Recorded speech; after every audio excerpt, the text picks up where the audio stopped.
Welcome to Thursday's Hocus Pocus, and today we're going to explore one way of doing a ceremony in Wicca. So I wrote down notes so that I wouldn't forget to tell you anything. So let's get on with it. And of course, first of all, before you do anything, you need to decide why you want to do this ceremony. Is it are you wanting to call in a new job, a new home, a new relationship? Are you wanting just to celebrate something, in gratitude for a season? Are you wanting to remove something from your life? Some type of negative aspect that you don't want anymore? Whatever it may be, decide what it is. And then, are you going to practice outside or inside? If you live in a place like I do in BC, it's better off to practice inside because weather doesn't always permit you to be outside. So you need to take all those types of things into consideration. And then you need to know the directions. Where north is, where south is, where east and west is. Because when you're going to set up your altar and you're going to put a candle in each one of those directions. Now, air is east and it is represented by the color yellow. Fire is south and it is red. Water is west, and it is blue. North is earth, and it is green. The center is spirit, and it is either white or purple. Or you can have representation for the god and the goddess, and you can pick 2 white candles, or you can pick a black and a white candle, or a purple and a white candle. Now, depending upon what you are wanting or why you are doing this ceremony is going to depend on where you start in your circle. Because first you're going to cast a circle of protection. And you need to know why you're creating this. And so say I want a new job. And so I'm going to start in the north, because north is all about that.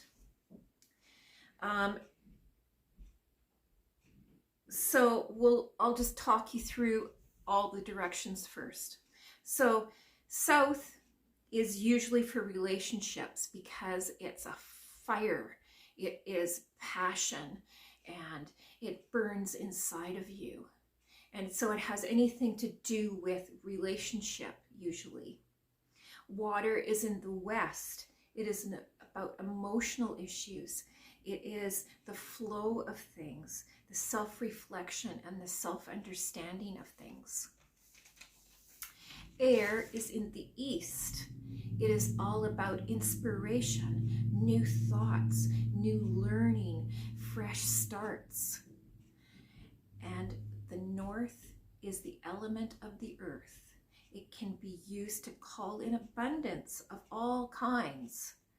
Jobs, money, safety issues within yourself. And because it is of the earth, it is for earthly matters, as well as balance and deep wisdom within knowing where you sit in the world. Now, having picked your direction, you start there. So say, we'll use that north example. You start there and you walk in a clockwise direction 3 times, cutting or creating the circle of protection. And you usually say a rhyme with it. And you hold your wand or your ceremonial knife, your tham. And you put it out in front of you and you cast your circle. And once the circle is cast, you never walk in a counterclockwise direction. Now, rhymes are often used, and we'll talk about rhymes on a different day, but rhymes are often used to cast your circle.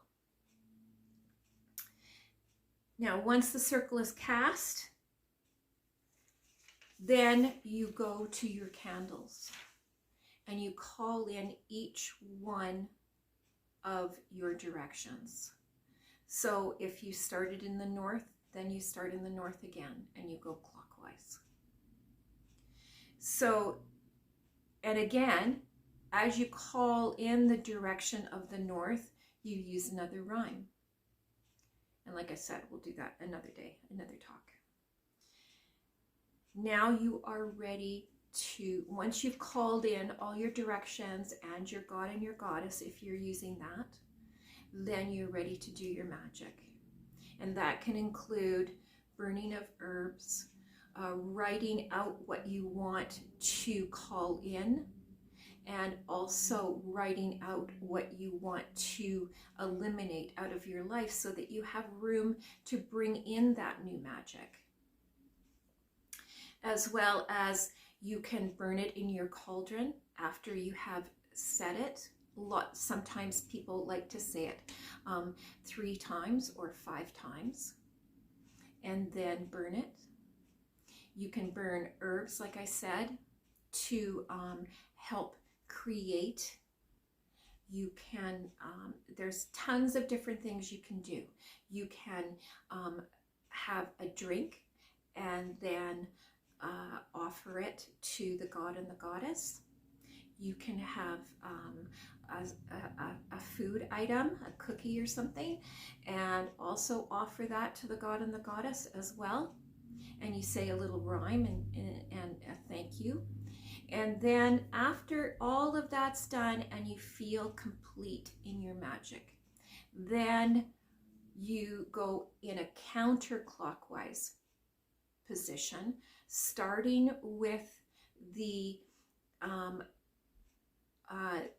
direction that you started in again. So then you go back to the north direction and you work in a counterclockwise direction, and you close out each candle, thanking each direction for coming and then letting them go. A lot of people say, stay if you will, go if you must, so mote it be, after they have given their thanks. So then you also close down your circle and you take your atham or your wand and you walk in a counterclockwise position, starting in that north direction again, closing out the circle, thanking everyone for coming, thanking the god and the goddess, all of that. This has been Thursday's Hocus Pocus. Thanks for watching, and we'll talk to you soon.